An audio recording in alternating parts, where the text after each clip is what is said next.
back to the Tri-State Sports Guys, top of Cape Ready Studios here in Norwalk, Connecticut. Yeah. Beautiful night. Let's get into some more serious things. This Penn State debacle. I mean, we have to talk. Yeah. I don't know if you read it. I read the 23-page. You know, when we were talking about it, I was listening on the radio. I said, I guarantee you, O-Red covered it. It's not. Well, I mean, it's not actually. It reads well. It's a very quick read. Quick. Well, because it's written in like large print or whatever, in double space, but. And you get into it, and you Courier have knew, like no, you get you into it. And you have to pages. continue to read it because you're thinking to yourself, "There's no way these things really happen." Yeah, that's what everybody. Now, I'm said. not even talking about the crimes themselves, because unfortunately there are some sick people out there, and Sandusky is clearly a sick dude. But there is time and time again where people saw something.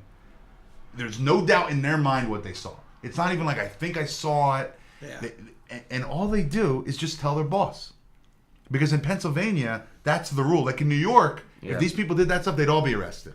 Right. But That's in why. Pennsylvania, all you have to do is tell your boss, which makes no sense. How was that even possible? What? No. So, like, the janitor sees it. He doesn't have- He is certain he saw it. And all he does, he told all his janitor friends, and he just told his boss. Yeah. And all that guy's he's job to do is tell his boss. And he's no longer legally. Yeah. That's why the only people that got, arrested Are the bosses. Are the bosses. Which is why Joe Paterno, there's no criminal thing against him, but it's like a moral issue. So here's my thing about Joe Paterno, and I know you have strong views. I'm sure Tony does. In any line of work, so Joe Paterno today said, "Well, you know what? I feel awful. Hindsight, I should have said something. I'm going to retire at the end of the year." Now I read this thing. Joe Paterno says in the deposition that the guy came to him, his graduate assistant, Career. and the guy was so distraught. Shook up, yeah. He was so shook up, he couldn't tell him what he saw. So just imagine that situation where somebody, like, your wife runs into the room, and she's so distraught, and you can tell she's distraught, but you can't even talk about what happened. So he then follows it up by saying, he was so distraught, he wouldn't give me details, so I didn't think it was that big a deal, so I just told my boss. But you just said the guy was so distraught he couldn't tell you what happened. Right. It wasn't like he was a little annoyed. He's like, nothing. Just some weird thing I saw. Like, he was like almost like hyperventilating. At the bare minimum, what Joe Paterno got out of this is that one of his assistant coaches was taking a shower doing it with a 10-year-old boy. Yeah. And this guy was so flustered about it, like you said, he saw it. But he didn't get into details, so I wasn't sure. What do you mean you weren't sure?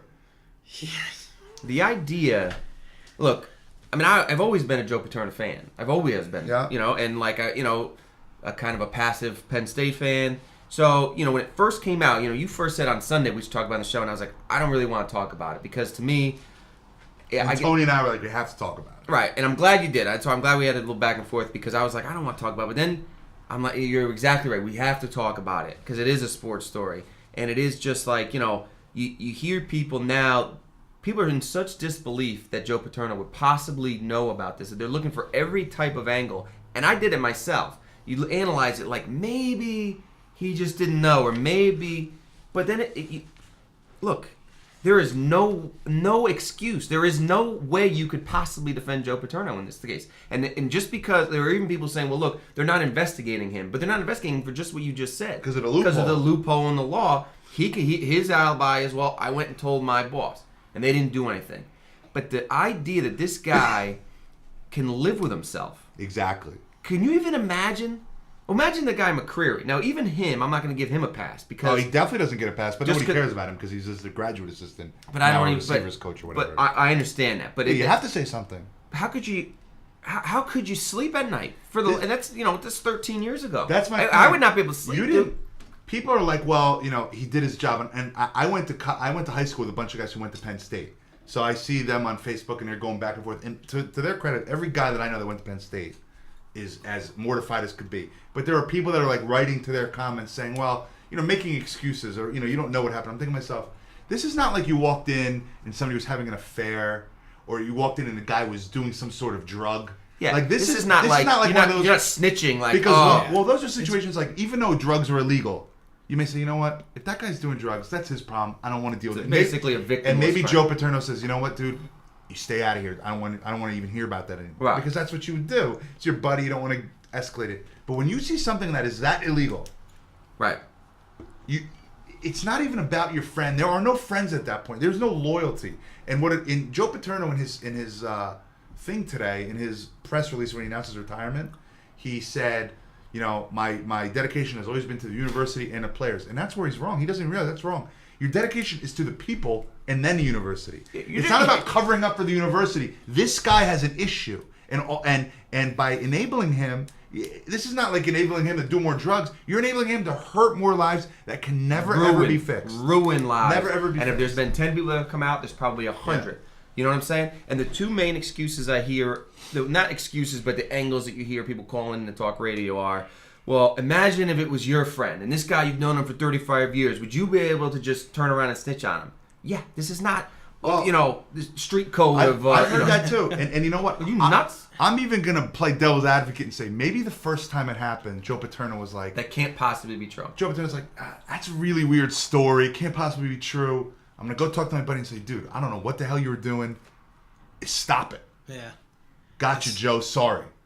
When it happens again, right. And then you find out that kids aren't allowed on campus with him, but he's still bringing kids on, that's no longer a like... What are you doing? That's I got to call the cops because you're hurting people. The fact that they wouldn't allow him to bring kids on campus is guilt right there. That's my point. If you know that if you don't think it's a big deal, why can't he bring kids? Yeah, you could do it somewhere else. You just can't do it in front of me. Exactly. I don't care what you do it in your own time. But the second thing I hear people saying is, you just chalk it up. Look, he's old. Maybe he's just a little, naive.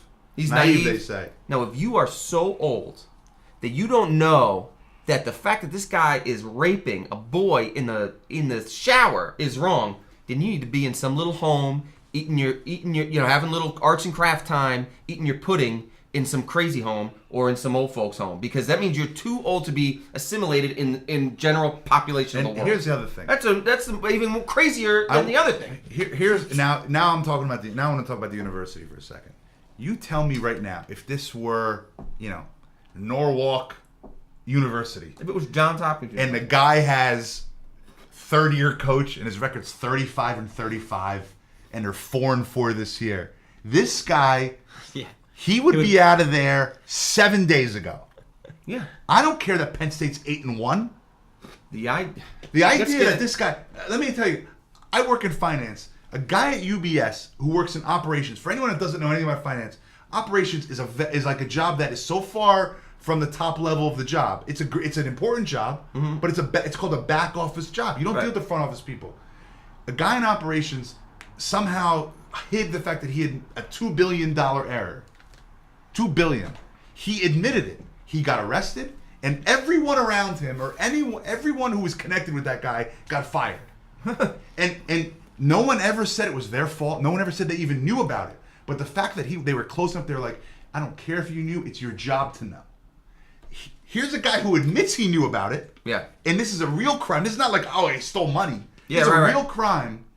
And the worst crime you could possibly have. The president of the university lost his job, but Joe Paterno can still go to practice. And how is that possible? In his little one-page thing, I did read that thing. His little statement. We said I'm gonna retire at the end of the season. It's my last year, so they don't have to answer any questions anymore. They don't have to worry about me anymore. They don't have to worry about you. Worry about you. He shouldn't have been allowed on campus right away because he was probably gonna retire anyway. Let me ask you a question. Go ahead. Of the two people, the president of the university who does everything in the world, and Joe Paterno, which one is more likely to know about Jerry Sandusky? Exactly. But the president of the university somehow is gone, but Joe Paterno, they're still like, well, let's have a meeting to see what happens with this guy. Are you kidding me? He's gonna get fired. I still think. But the idea There's no that way he he's finishes fired, the year. But he's only gonna get fired because of all these people saying this is insane. Yeah. The idea that it takes a political uproar to get him fired. No one told him to fire the president, but the president resigned. Right. Joe Paterno's like, you know what? I'm gonna leave, but only because I'm 83 and I'm gonna coach the last 3 games. Finish off the season. Who the hell are you, dude? Right. He owes it to the players. No, you've ruined these players. He's ruined the program. He's ruined this player. They were actually talking about having that press conference yesterday and at least just letting the seniors have their day. Well, you know what? It sucks. The world sucks. The seniors have lost the right. Not that it's their fault, but they don't get to have their day. They can't have their day where they're going to have their press conference because it's senior day. There's a lot bigger issues in the world. Tone, what are your thoughts about all this? I'd love to hear your... I think it's disgusting. I don't know how that guy's even... Like you said, I don't know how he's even still in the picture. He should be fired. He should have been gone The whole place should be cleaned out. Everybody around I around that situation should be cleared out. We joke about this. Terrell Pryor sold his Big Ten championship ring for free tattoo, and they couldn't get Jim Tressel out of there quick enough. Right. You know, a guy at UNLV there's a picture taken of him in a hot tub with a girl who may not be a stripper with a booster. They couldn't get rid of him quick. Those guys quick enough. This is a real crime. This guy And he's clearly still there. knew what happened. He admits to knowing what happened. He admits to knowing He just what says, happened. looking back, I should have done more. It's not like he says, well, these aren't the facts. He admits to knowing what happened. He just, in his mind, didn't do enough. Right. But he's still there? The president's gone? On top of all of that, how annoyed are you when you just hear sound bites on the radio and they're live from Penn State and you hear the fans chanting Joe Paterno and they're going nuts for him? Well, I can tell you right now. I don't care how. Thank God my son is not old enough to You do that, mad- because I would slap him in the face. Those parents should be embarrassed. Those kids. If you they admit- clearly don't know. This is not about football. It's not about right. You are a horrible person Yeah. if you're there doing that and they're marching to his house. They're outside his house. Outside like his house, hundreds supporting of people. hundreds of people supporting I him. want one of those people to These are read grown the- men. You're a grown man. These are people that are old enough to go to war, old enough to vote. So they're not like little kids who don't understand the concept of child rape. I'm telling you, I don't consider myself someone who, I don't really get into these like, oh, what a hateful crime. Read those 23 pages and tell me that you don't care whether Joe Paterno stays and you don't have a pulse. You can't read that and think to yourself, that wasn't a big deal. I could see where there was no gray area. Like, it was no gray area. Right. It was so clear what happened over a 12-year span. It wasn't like a 2-week span. Over a 12-year span. We'll get into where his wife was. Somebody's going to figure out why his wife didn't notice anything going on. Joe Paterno still to this day, I mean, I'm sure now he's probably filing, but he still sits on the board of that crazy, the Step Up, whatever what's the name of the program, whatever Whatever it is. He still sits on the board of it. So it's not like he distanced himself after he heard all these allegations. He says he's no longer with the university. I don't deal with him. What he did after that. Not only he let him on campus, let the kids on campus. He still sat on the board of the thing. He can't possibly say. Is Joe Paterno so naive that he doesn't think a guy who likes 10-year-old boys, it's not possible that the same guy wouldn't mind going into the locker room and looking at naked, strong men? How is this guy allowed to be a foster point, father? too. They have like 11. What? He He has no natural kids, all adopted. They're like 11 of them, and they're foster children that he's see, adopted. that is ridiculous. Like what? How many levels of just people? I mean, Joe Paterno, all the people involved in Penn State. How about the district attorney who wasn't able to turn this into a case? Yeah. How about the people that? I mean, I was under the impression it was hard to adopt a kid. I don't know. I never had to. Knock on wood, I haven't had to, but. Isn't it like a hard process? You go through all this vetting process. This guy who has had allegation after allegation is no longer allowed on campus with a child, but he could be a foster parent and then adopt kids legally. What am I missing? Tell me what I'm missing in this whole thing. Listen, those guys are sick. They find ways out of it. But this guy was actually not good at being slick. Like, he was so open about it. People saw him over and over. The idea that all these people let it go, like. People in the world, I understand that, you don't want to sell your friend out or somebody of power. If somebody of power is doing something, that's one thing. But when they're doing something that is so egregious that other people, especially kids, Right. are in danger, how do you not say something? How does this guy McCreary not just barge into the shower and break it up? He left and went and called his dad, scared. And his dad told him to go see Joe Paterno. Anyway, you know what? Let me say this. This is a guarantee. This is the last time we'll talk about this on the show. This is a guarantee. Make this a weekly Two thing. things in sports now, because there's nothing else in sports that is sacred. Mariano Rivera and Duke basketball. The minute that those two things, there's some controversy. Mariano Rivera did steroids. Duke basketball pays each guy $100,000. This show will go to black. At least my side of the show. We'll do all Kim My Kardashian side of the and show Lindsay goes to Lohan black. talk. I will never watch sports again. That's a guarantee. Duke basketball, Mariano Rivera. Those are the two things. There's nothing else that's sacred. All right. Well, we had to do it, but it was necessary. good Joe to get it Paterno, I hope I never see you again. Right. I hope he dies. Craig I Carton don't said it mind right. saying it. Sandusky should get shot in the face. Yeah. Craig Carton said that. Yep, and I hope that Paterno gets some sort of shrapnel. We'll be back with a Tri-State Sports, guys.